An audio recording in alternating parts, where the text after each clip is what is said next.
Hi everyone, तुम्हाला पण कुरकुरीत बोंबील आवडतात का? जर आवडत असतील तर आज मी तुमच्यासोबत रेसिपी शेअर करणार आहे आणि याच्यामध्ये आपण कोणतेच बोंबील पाटाखाली ठेवणार नाहीये. सो ही रेसिपी शेवटपर्यंत नक्की बघा. सो हे बोंबील मी स्वच्छ धुवून घेतलेले आहेत आणि याला आता आपण मॅरिनेट करणार आहोत. तर बिफोर गोइंग टू मॅरिनेट, जेव्हा आपण बोंबील पाटाखाली ठेवतो ना, तर त्याच्या ऐवजी आज आपण काय करणार आहोत ते मी तुम्हाला दाखवते. सो या मोमेंटला जेव्हा आपण याच्यामध्ये लिंबू आणि मीठ टाकलेलं तेव्हा त्याच्यानंतर याच्यामधलं पूर्ण वॉटर जे आहे ते रिलीज होतं आणि वॉटर रिलीज इतपत होतं ते इतपत. पाणी रिलीज झाल्याच्या नंतर जे पण असे आपले बोंबील्स आहेत यांना आपण मस्तपैकी पॅट ड्राय करून घेणार. पॅट ड्राय म्हणजे एक काहीतरी कापड घ्यायचं, त्याच्यावर बोंबील लावायचे आणि ते सुकवून घ्यायचे.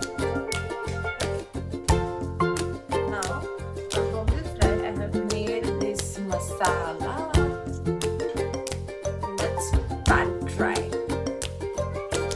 पॅट ड्राय मध्ये हे असे फडक्यावरती ठेवून असे ह्याच्यातलं जे पण मॉइश्चर आहे ते सगळं काढून टाकायचं. ज्याने काय होतं की जेव्हा आपण बोंबील फ्राय करतो ना तेव्हा त्याचा जो मसाला आहे किंवा जे आपण रवा लावलेला असतो तो एकदम छानपणे त्याला स्टिक राहतो आणि छान भाजतो.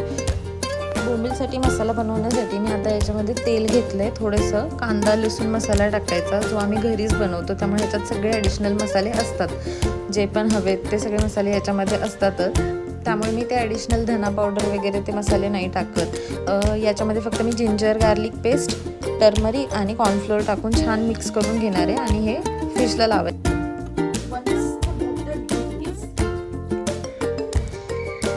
बोंबीलला आपण हा जो मसाला मगाशी बनवलेला तो आपण तो असा लावून घेणार आहे. सगळ्या बोंबीलला आपण लावून घ्यायचा आहे एकसारखा.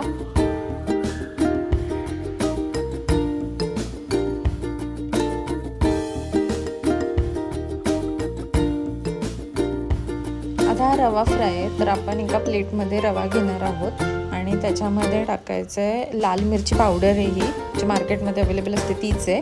आणि त्याच्यानंतर थोडंसं मी मीठ टाकलं आहे, हळद टाकलेलं आहे आणि हे छान मिक्स करून घ्यायचं.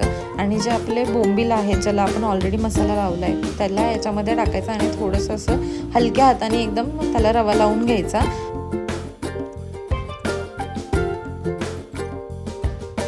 आता हे बोंबील आपण ऑइल फ्राय करून घेऊया. गॅसची फ्लेम आपण मीडियमच ठेवायची, कारण की जर आपण हाय फ्लेम ठेवली तर ते वरचं जे कोटिंग आहे ना ते करपून जातं आणि आतून छान भाजत नाहीत. तर त्याच्यासाठी मीडियम फ्लेमवरतीच भाजायचे, म्हणजे आतून पण छान भाजतात आणि क्रिस्पी होतात. आणि झाले आपले बोंबील तयार आहेत. तुम्ही पण बनवा आणि मला सांगा की तुम्हाला कसे वाटले.